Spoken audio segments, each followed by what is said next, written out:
you will see that the kingdom of the devil is able to take the lower frequency sets of the human soul will be departing with it. There are no longer draconian imperial reptiles on the inner earth, or even in the hyperspheres that are controlling proxies on earth through the demonic realms. That's also a thing of the past. So in a sense, it's all good, Naz. Everything that we're seeing is good, but we still need to witness, apparently, the collapse of the fallen light of Atlantis, which is to say, the idea of Third World War, the idea of imperial hegemony 2.0, those, and digitization of the world, and hyper-surveillance and Starlink and all. So we're still seeing the treachery of the threat, the existential threat of absolute control of the Borg, but it's not real.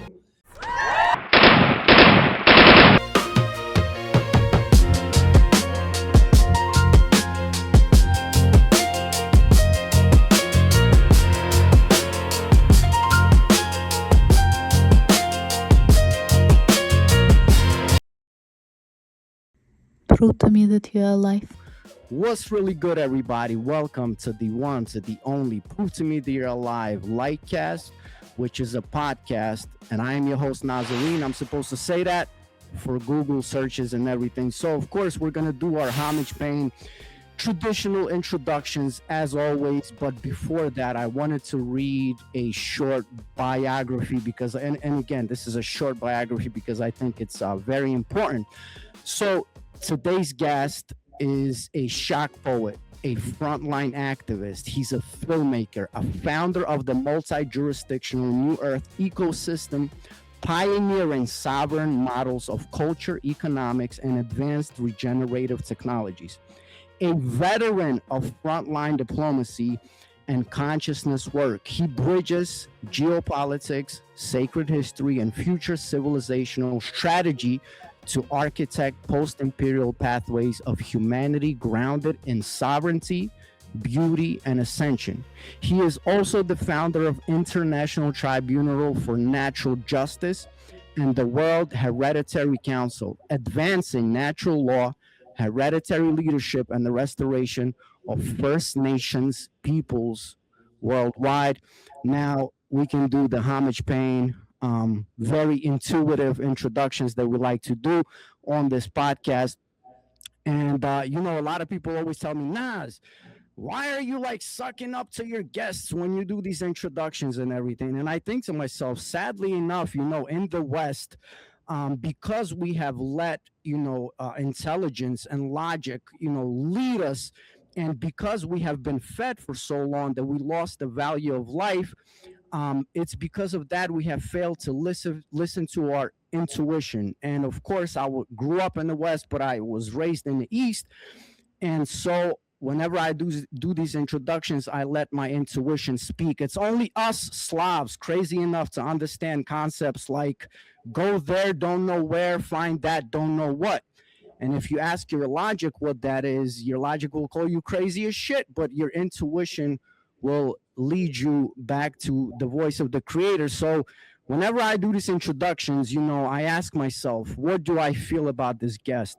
And so I just wanted to say this, me and my wife talk about this a lot, is that all of us, each and every one of you out there, all of you have a purpose in this life, but it's only once in a century, once in a millennia, we have someone coming to this reality, to this life, that has the courage enough to actually fulfill that purpose. Those people, the prophets, the bodhisattvas, they selflessly offer themselves on the altar of this world.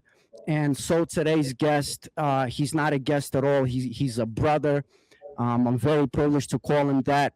And I just wanted to say that today's guest that I'm about to introduce, he always answers the call. He's never too cool enough. And I spoke to some of the people that know this, angelic being, as I borrowed from Sacha to say. Chief Phil Lane told me something that I experienced about today's guest, is that he is the way he is in real life. He always is. He offers his true self whenever he has that experience with him, with you. And so, without further ado, the one, the only, again, the prophet, the bodhisattva, the angelic being, man, my brother, always handsome, Sacha Stone, man. How are you, man? What's the sound of one hand clapping? Thank you, Naz. I appreciate Is it a one hand? Is it? I don't know what it is. I had to do it, man. You know, I gotta do it because it's so. I always want to make sure that I celebrate you. You know, I always make sure that, because you never ask for anything. I mean, let's be real. You do everything for us, man. You do everything for the people. You never ask anything of you. So the least that I could do is show you some homage and respect. You looking fresh as always. I don't know how you do it because you're all over the place.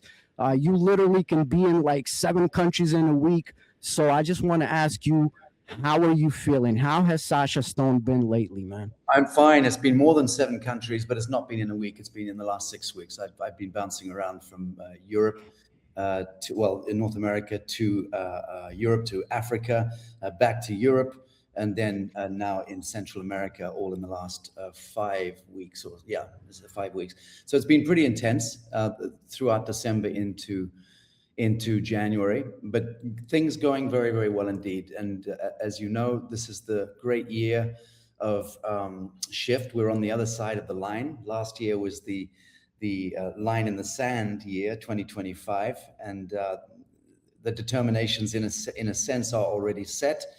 Now we've got conflagration out there and the threat of thermonuclear war and world war breaking out and all the. Yeah, I want to ask you about all of that. I want to get into some of that. It's all delightful, and it all lands perfectly in alignment with prophecy, whether you're talking biblical prophecy or you're talking Nostradamus prophecy. But none of that, frankly, matters.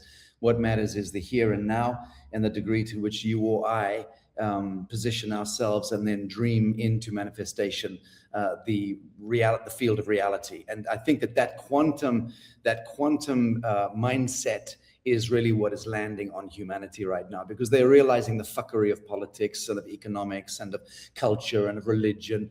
And so now it's coming down to me in the now, and you, us, how we commune, how we lean our plasma in, our life force in, how we disentangle ourselves from the Saturnian fallen light of Atlantis and step into this new dreaming. And now the geometry of cosmic or galactic light is also commensurate with that new dreaming. So this now becomes a hyperdimensional physics and quantum reality field of being able to architect the kingdom of heaven on earth in real time. That's pretty damn magnificent.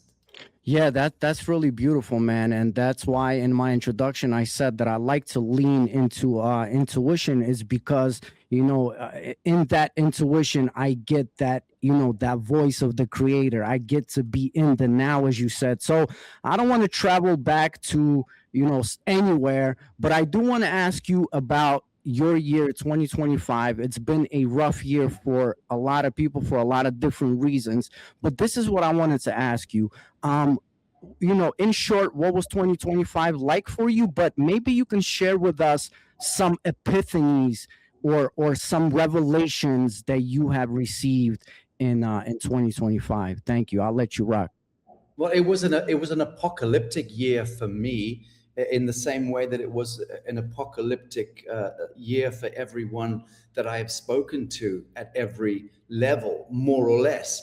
But then by apocalypse, we need to understand the true etymology of the word, which is the falling away of the mask, or the shedding of the mask, of the skin, of the false light, of the old paradigm, of the arcane constructs and conceptual frameworks, which were essentially psychocultural, psycho-civilizational masquerading as children of God. So for thousands of years, arguably millions of years, we've been incarnating, dipping in and out of this third density temporal realm, and we're all part of the genesis of it. We're all part of the ancient storylines and narratives that eventuated from the ancient world up till today.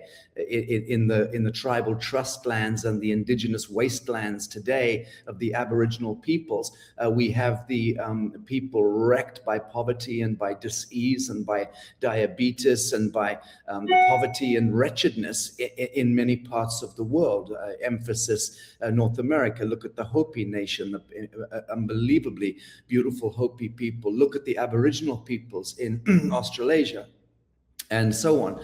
And I've had this conversation with a number of the hereditary elders and even leaders, which is that they themselves today are the souls of the white imperialists going back hundreds of years, have now come back in to become the souls inside of these Native Americans and Native Aboriginal peoples to suffer the end of the cycle that we began. Yeah, and a number of them acknowledge this and recognize this. The more advanced adepts and shamanic medicine people, they recognize this, that this is an interweaving, interbraiding, and interfolding of old waves of souls that began the travesty of history and are now having to suffer the indignity at the end of the cycles that they began.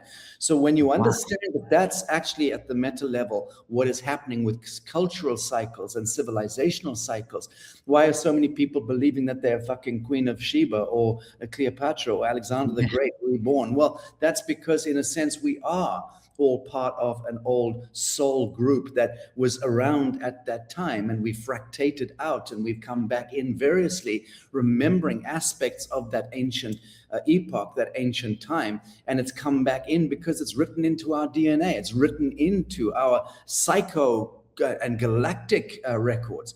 So none of that matters. Again, what matters is the here and now and the degree to which we can actualize and awaken within the dream and then become the new progenitors of manifest destiny. But to answer your question, 2025 was a year of apocalypse in many, many ways. I started the year in Africa last year, very powerful meetings out there in sub-Saharan Africa. I went back to my home in Bali in February and spent about 2.5, 3 weeks there with Chief Phil Lane Jr., the great hereditary elder, and the Balinese high priest came in, Steven Seagal, my beloved friend who now lives in Russia, courtesy of his diplomatic status next to Putin. He came in as well to Bali to conduct a ceremony. We did the 8th fire ceremony at my home, the Akasha Villa, NewEarth Haven in Bali. That was a very profound and meaningful ceremonial enactment, which we did. And that then led toward the Midsummer's Day proclamation, consecration and proclamation event, which we did in Tennessee, when we took the NewEarth sanctuary land that we've acquired there with our pioneering circles, and we took that land and consecrated it back to the Genesis treaties of the First Nation peoples of the Americas, which is to say the world. And I could go into that detail, but I won't labor it here. But the point being that doing the 8th fire ceremony there in Tennessee, which is what we call Tennessee, it's the true Cherokee name, that was immensely powerful, that event. I've not released the film yet. I'm many months late in doing so because I've been just way too busy to be able to do it, but it's coming out. But we had at that proclamation event and the consecration event, hereditary elders and leaders from around the world. We had 300 or 400 people flew in from around the world to attend over those 2 days. We had military generals. We had people as part of Donald Trump's inner circle there in attendance. We had Laura Eisenhower, Dr. David Martin, Chief Sabrina Whitehorse Barnett, incredible pantheon of icons and people who were all leaning in and lending their legacy, lending their acumen into what it was that we are doing, which was piercing the corporate veil, piercing the veil of the dead, of the Borg, of Washington District of Columbia, of the war machine, of the parent corporation, of the imperial hegemony of 500 years of Saturnian rollout of genocide and death and destructivity that came through the Vatican complex, and going back to the time of the Caesars of Rome and the doomsday in 1066 and the registration of living souls and the tabulation of every square inch of land and the fictionalizing of humanity, of the sons and daughters of God, of the indentureship of the living sons and daughters of God over the last couple of thousand years into a state of death and entropy. So that last year was really those of us who could see through the veil, understood the alchemy that we were required to enact and embody, and to some extent to manifest. And we did that. And I was very much a part of that process. And it was fucking difficult. It was very difficult, but we pulled it off. And then I returned back to Africa and continued to thread the emergence of the micronation in Africa that we're establishing for the New Earth, not just in one location, but in multiple locations in Africa. Africa is about to become recognized as the central cornerstone of the next global economy, the emergent economy of the world. So I've built those relationships with the hereditary kings and chiefs and governments. To some extent, we're dealing at a governmental level as well, in order to thread a bridge between the corporate fiction, the corporate governments, and the hereditary legacy leaderships, which is really what's being restored now to the world. So in the next 2 to 3 years, we will see all around the world a restoration of the hereditary leadership taking a preeminence, in a sense, as the fiction of the corporate governments stand down under the weight of their own satanic jurisdiction and nonsense.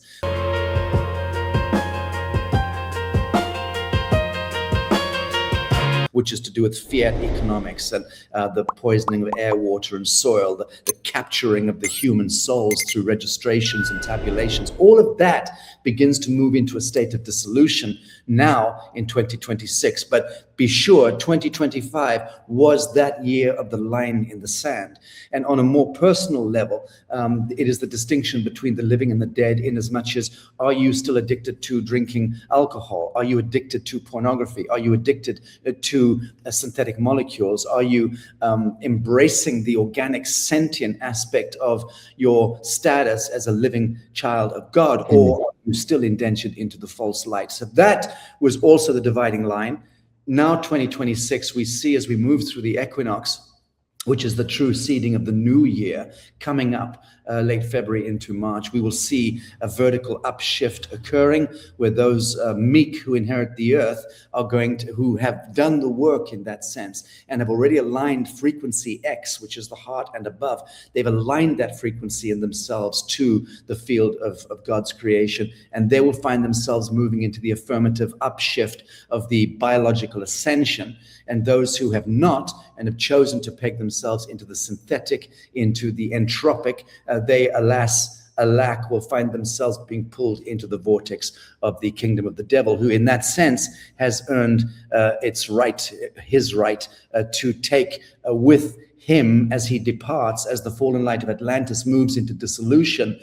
You will see that the kingdom of the devil is able to take the lower frequency sets of the human soul will be departing with it.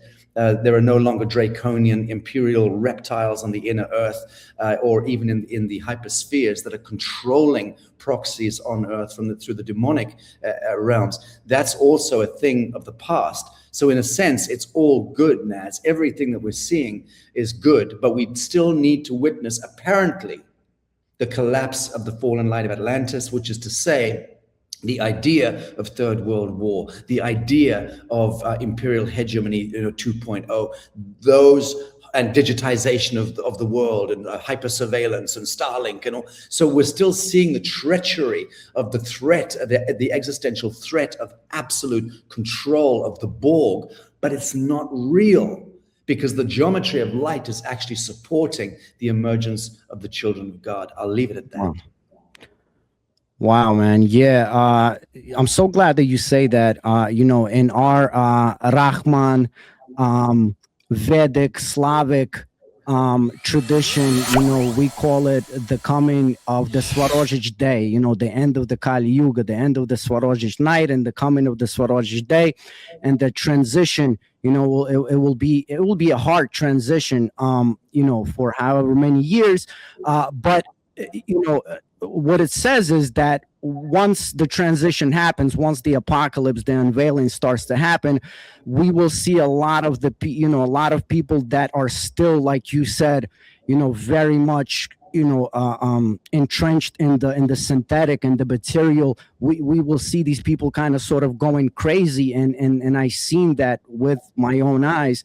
And then like you said, the children of the light will start to take the positions that they are meant to. And one of the things that I really love about you, man, and this is it complements what we do here, because you don't only talk about the spiritual, you talk about the geopolitical, you talk about the metaphysical, all these different things. And so I want to kind of with my next question, bring you back down. And this question comes from a post that I read of yours on Facebook, and it was so heart wrenching. It was so hard hitting, because it was coming from you, and I'll explain why I say that. Because you're not a stranger to the third world. You're not a stranger to the slums. You're not coming down from some Mount Olympus, but you wrote this piece on the state of LA and on the state of Skid Row that you witnessed.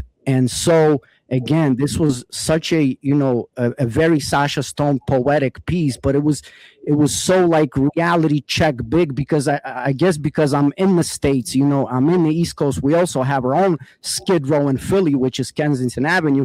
But if you could take me back to what you experienced and why you wrote what you wrote when you seen what you seen happening in LA. Why was that so shocking for a Sacha Stone? Again, not a stranger to the third world or anything.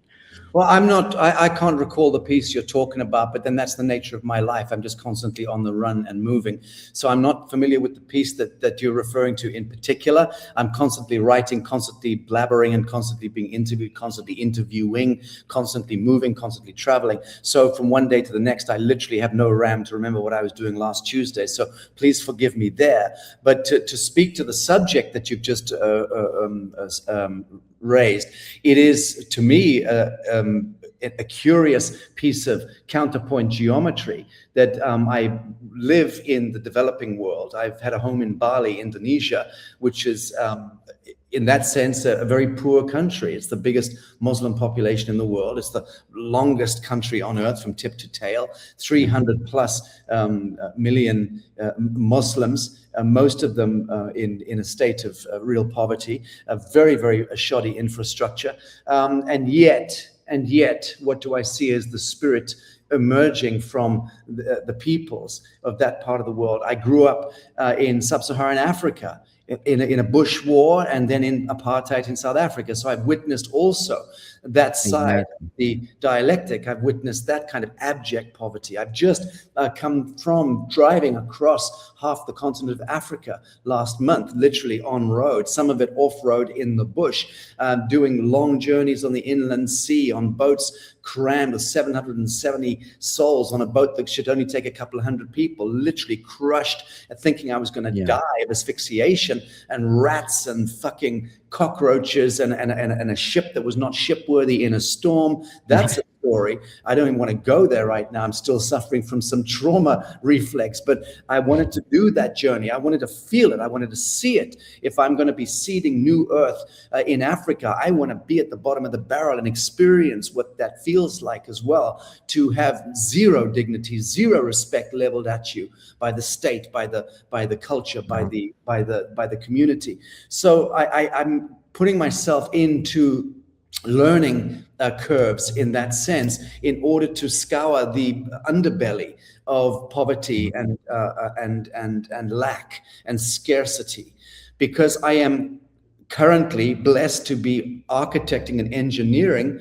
an entire framework of planetary renewal at the socio-ecological, socio-economics level through the NewEarth exchange, the NewEarth treasury, the NewEarth bank, and the NewEarth coin and NFTs that we're about to unleash after the February the 20th of this year, when our NewEarth exchange goes live.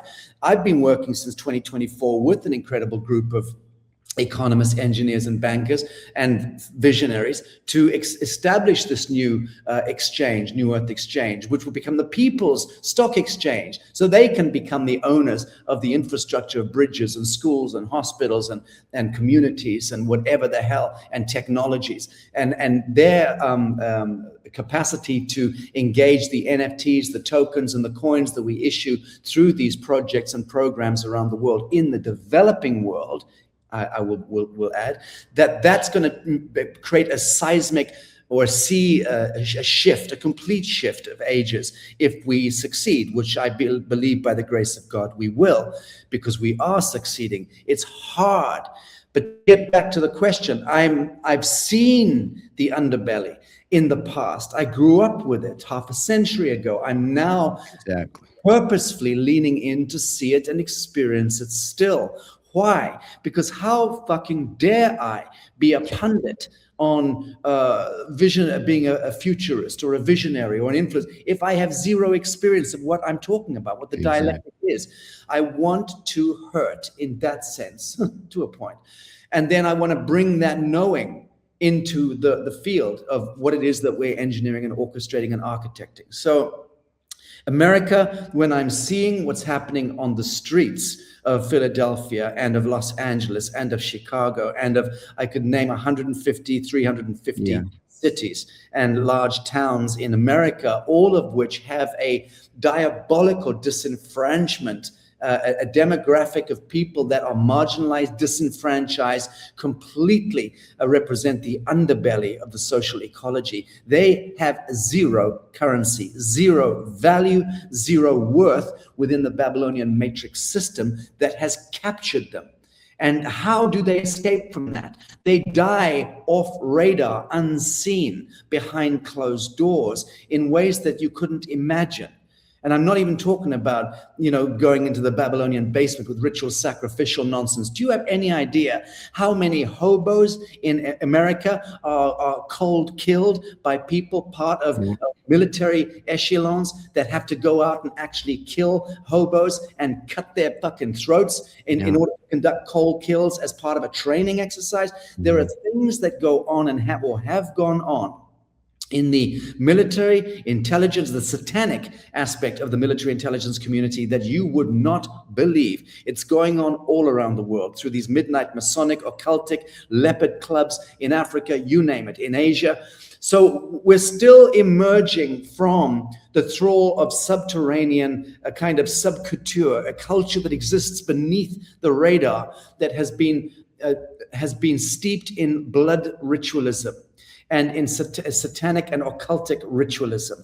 That is now departing. For the first time in the history of this world, I will say that, from the Edenic privilege, of the paradisical privilege of the Garden of Eden, the apocryphal story of the Garden of Eden, from that age of innocence to now, we have had these brotherhood of the snake elements operating from beneath. That is now about to become a thing of the past. So when you look at what Donald Trump has just done in Venezuela, which is an abomination according to the liberal intellectual mind, of course it is. Fucking liberal intellectuals, what do they know? All they know is international treaties have been violated and the global compact has been desecrated. Yeah, and about bloody time.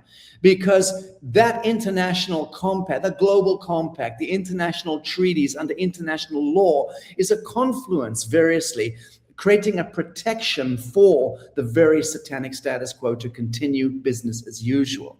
The fact that Trump said, fuck the rules of engagement, those rules were articulated by people who are protecting a satanic status quo, ritual sacrifice of humanity. He can't articulate in the way that I can, Donald Trump, but God knows he's got the balls and he's moving directly against the satanic grain. So going into Venezuela, cutting the head off the snake, doing the same thing by best account with the cartels in Mexico soon, and other elements around the world. Tehran, the fundamentalist Islamic regime, which is also going to have the head cut off.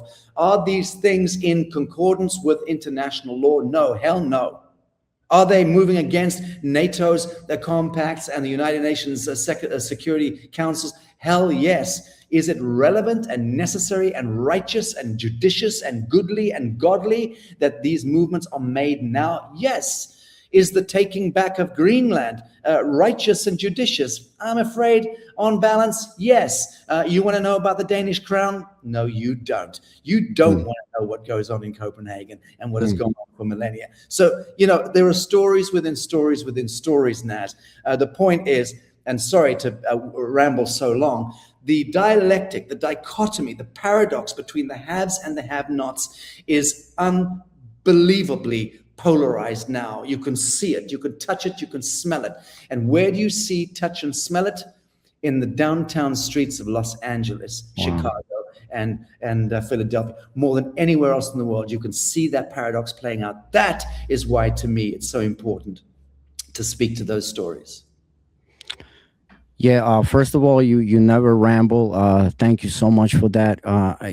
Every single word of yours is important, and I love to get shorts after we do this, and people love the shorts because it highlights a lot of the stuff that might go over people's heads.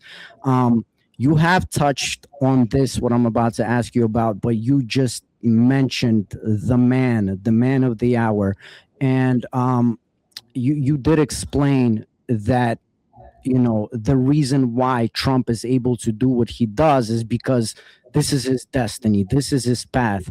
But to kind of come back down to the practical, I want to ask you, with everything that's going on, like you said, Venezuela and possibly Greenland and Canada and all of these different things, and all this bipolar stuff that we think is bipolar stuff.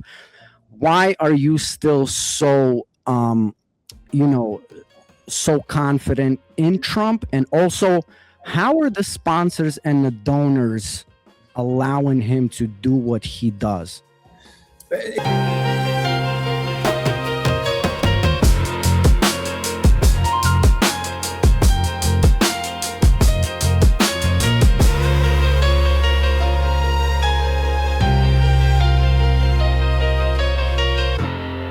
Prove to me that you are alive.